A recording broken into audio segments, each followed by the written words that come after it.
Hello, friends, fiends, and fellow YouTubers, and welcome to episode 705 of the Daily Comic and Collectible. Today, the collectible of the day is the Hasbro Toys, Marvel Cinematic Universe, Hawkeye series, Marvel Legends, Kingpin, 1/12 scale action figure. One of the most powerful criminal leaders in New York City, Wilson Fisk, also known as Kingpin, rules the underworld with a signature blend of cruelty and charm. Bring the excitement and wonder of Marvel Universe to your collection with action figures from the Hasbro Marvel Legends series. This collectible 6-inch scale Marvel Legends action figure is detailed to look like the Kingpin character from Marvel Studios' Hawkeye, featuring premium detail and multiple points of articulation for added posing and displaying in your collection. This collectible 6-inch scale Marvel Legends series action figure of Wilson Fisk, New York's Kingpin, includes 3 movie-inspired accessories, a pair of interchangeable hands, and his trusted walking cane. This 1/12 scale action figure comes in a collector's friendly box, with no plastic for making this an environmentally friendlier product. This Kingpin action figure was released in 2023 by Hasbro Toys.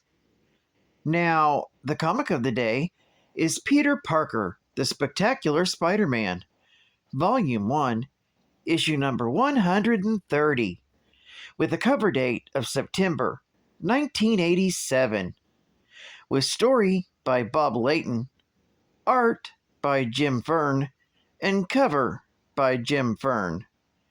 This story is titled 24 Hours. The story opens with Spider-Man searching for the Hobgoblin, and he crashes through the wall of a warehouse, demanding his foe to reveal himself. However, he finds his foe covered in casts and in a wheelchair. He warns the wall crawler that if he is touched, Harry Osborn will die. When Spider-Man asks what happened to his foe, the Hobgoblin tells him that it's unimportant and explains his entire scheme. 2 hours earlier, Harry Osborn received a package. Opening it, Harry found a pumpkin inside. Reading the note attached, it warns Harry that he's been poisoned and has 24 hours to live. As the Hobgoblin had hoped, Osborn contacted Peter Parker, knowing that he had connections to Spider-Man and would be able to convince the wallcrawler to help. Spider-Man doesn't understand how the Hobgoblin could be in this current condition.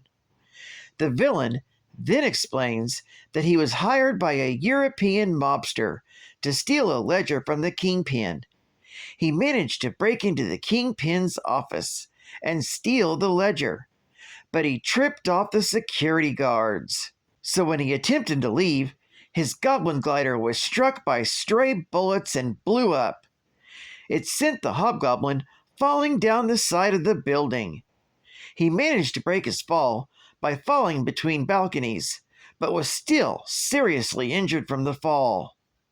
He now tells Spider-Man that he wants the wallcrawler to finish his mission and steal back the ledgers and sell them back to the Kingpin for a hefty sum.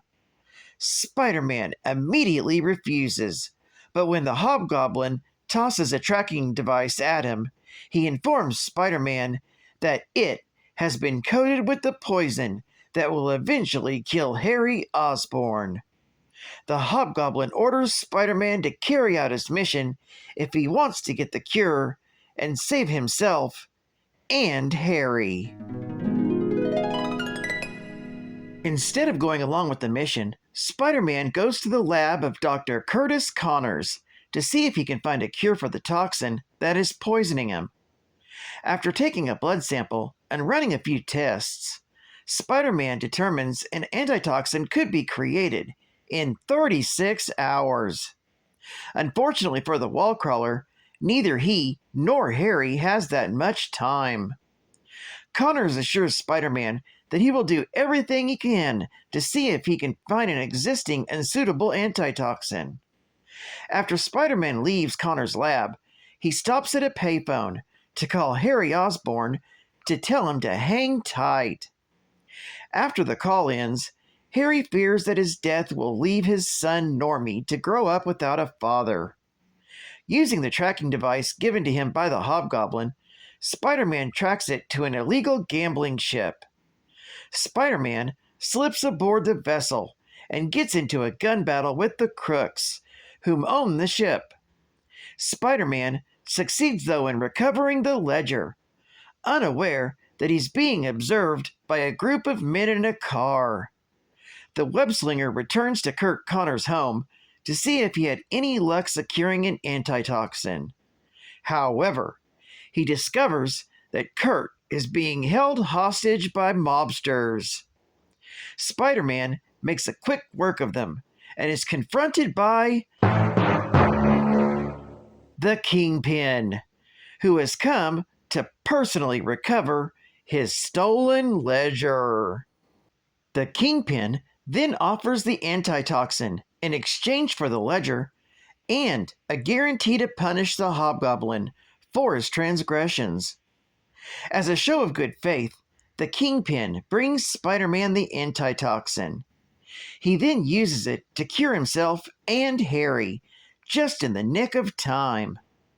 Spider-Man then rushes to the warehouse, where the Hobgoblin is hiding out. However, when he tries to ambush the villain, he is prepared for this contingency by protecting himself behind a transparent screen and escapes via a trap door. With his foe escaped, Spider-Man leaves and finds the Kingpin waiting for him outside. The Kingpin is not happy to see that Spider-Man failed to capture the Hobgoblin. Spider-Man is furious at being criticized by the mobster and tells the Kingpin he should be satisfied with the fact that he returned the ledger, and then swings off. This story is continued in the Peter Parker, The Spectacular Spider-Man, issue number 131. Geek Fact: this was originally a fill-in story. The narrative states that this occurred prior to Amazing Spider-Man, Volume 1, issue number 289. However, it more precisely takes place between Peter Parker, The Spectacular Spider-Man, issue number 120, and issue number 121. Bonus Geek Fact: this issue is actually the first appearance of Dr. Curt Connors' home in New York City. Dr. Curt Connors was born and raised in Coral Gables, Florida. He attended medical school, graduating with twin doctorates in biology and biochemistry. It was in college he met Martha, and together they had their son, Billy. He became a gifted surgeon who enlisted in the U.S. Army. He performed emergency battlefield surgery on wounded soldiers. However, his right arm was terribly injured in a wartime blast, resulting in its amputation. After returning to civilian life, Doc Connors devoted his life to creating a serum to regenerate lost limbs. Using DNA from reptiles, who naturally regrow lost limbs, Connors recreated a serum he was sure would work. Using himself as the first test subject, Connors injected himself with a dose of his formula and was ecstatic when his arm began to regenerate. However, the reptilian DNA his serum was based on mixed with and altered his own DNA and turned him into a vicious creature known as the Lizard.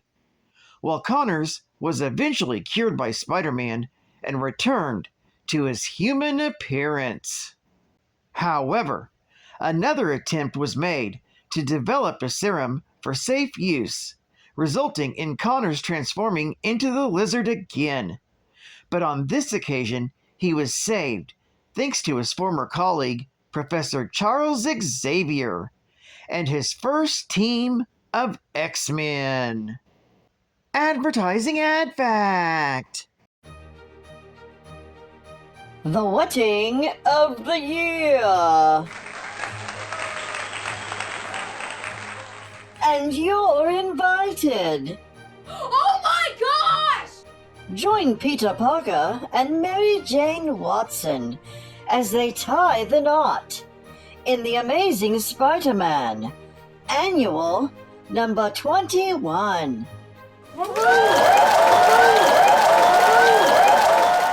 But also take a special look back at their relationship in Marvel Saga, issue number 22.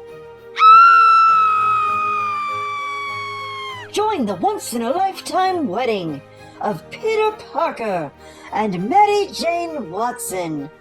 Together forever.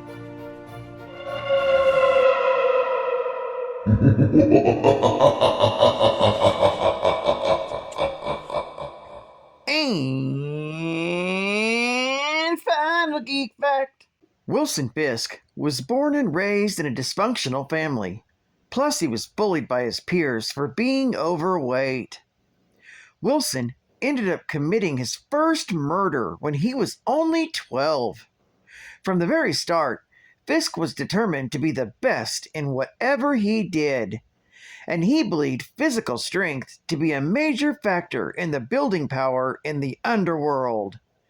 Therefore, he fanatically trained himself in various methods of bodybuilding and personal combat, finally concentrating on the Japanese art of sumo. By the age of 15, he used his administrative techniques to organize his growing gang of criminals, earning him the nickname Kingpin of Crime. Fisk began working for Magia boss Don Rigoletto as his bodyguard and enforcer. During this time, Fisk befriended fellow family member Miles Morales, who saved Fisk's life in prison.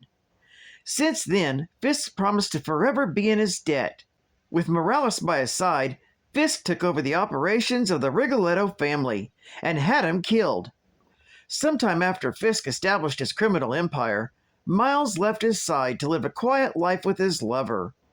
Fisk made the necessary adjustments to erase any records of Morales' criminal life. People also started mockingly calling Fisk the Kingpin behind his back, a nickname that became his nom de crime. Fisk was careful to invest in illegal gains in legitimate businesses. The first company which he owned completely was one dealing in spices from the Far East. Today, even though Fisk has built a vast legitimate business empire in various fields, he still professes in public to being merely a humble dealer in spices. After about a decade of being a criminal leader, Fisk had also achieved enough success in legitimate business to become a prominent member of New York society. It's at this point that he met and soon married Vanessa Fisk, a beautiful woman not yet 20 years old, and whose love, the Kingpin has stated, gave him the peace he sought after, his constant struggle for power. Whether or not Vanessa knew of his criminal activities when she married him is unclear. She did know afterwards, however. Their son, Richard, was born within a year after their marriage. The Kingpin now owns the Assassin's Guild and carries with him a walking stick, which contains a concealed laser beam weapon that fires a short pulse of 300 watts, enough energy to vaporize a handgun. The walking stick can also be used to fire a concentrated spray of sleeping gas. His diamond stick pin is capable of this also, as a last resort. Well, I'd like to thank you for joining me for another Daily Comic and Collectible, and I hope to see you again Thursday. This is Kingpin Comics Man, and I'll catch you on the flip, baby.